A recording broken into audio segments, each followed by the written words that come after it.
नमस्कार शेतकरी बंधूंनो, आता आपली हळद काढून झाली आहे आणि आपल्याला हळदीचं बेणं साठवायचं आहे. मी आधी तुम्हाला आवाहन केलंच होतं, जर आपल्या प्लॉटमध्ये कंदसड असेल, करपा असेल तर आपल्याला बेणं बदलणं आवश्यक आहे. आपण खात्रीच्या ठिकाणाहून बेणं विकत आणा आणि बेणं बदला. आता हे बेणं साठवण्याच्या आधी आपल्याला काही काळजी घ्यायची असते. बेणं साठवताना ते थंड आणि कोरड्या जागी साठवलं पाहिजे. बेणं काढल्यानंतर त्याला जवळपास 40 दिवसाची डॉर्मन्सी असते. म्हणजे हे 40 दिवस ते थंड आणि कोरड्या जागी व्यवस्थित हवेशीर वातावरणात ते साठवल्या गेलं पाहिजे. असं जर नाही झालं तर आपलं बेणं खराब होऊ शकते.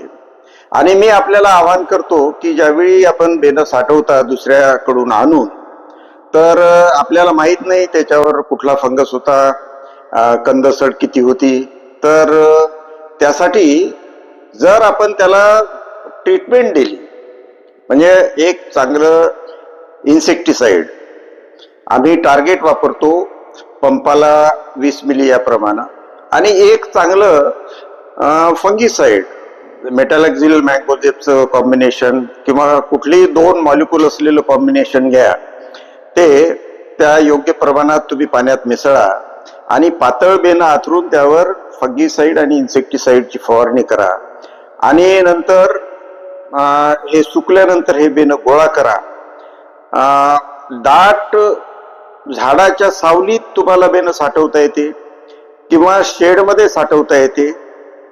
काही बंधू हे साठवण्यासाठी पोत्याचा वापर करतात.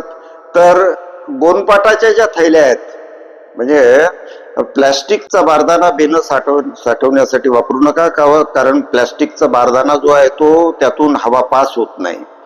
तर बेणं हवेशीर राहिलं पाहिजे यासाठी तुम्हाला पोते वापरता येतात, गोनपाटाचे पोते, किंवा मग तसाच ढीग ठेवा. तर सावलीत थंड आणि कोरड्या जागी बेणं साठवा, हवेशीर राहील अशी व्यवस्था करा. 30-40 दिवस त्याला काहीच करू नका, कारण तो डॉर्मन्सीचा पिरियड असतो. फक्त त्याचं डिहायड्रेशन होणार नाही, तिथे उष्णतामान वाढणार नाही, एवढी काळजी घ्या. इन्सेक्टिसाइड आणि फंगीसाइडची ट्रीटमेंट दिल्यामुळं काय होईल की त्या बेण्याला जर काही इन्फेक्शन असेल, फंगस असेल किंवा काही कंदमाशी असेल, तर ते इन्फेक्शन मरून जाईल किंवा डॉर्मंट होऊन जाईल. तर बंधूंनो, योग्य बेणं निवडा, योग्य पद्धतीनं साठवा, फारच मोठा ढीग करू नका. जर खूप जास्त बेणं असेल तर 2 छोट्या ढिगामध्ये साठवा. पोत्यामध्ये जर साठवत असाल गोनपाटामध्ये, तर एकावर एक फक्त 5 पोते तुम्हाला ठेवता येतात, त्याच्यापेक्षा जास्त ठेवू नका.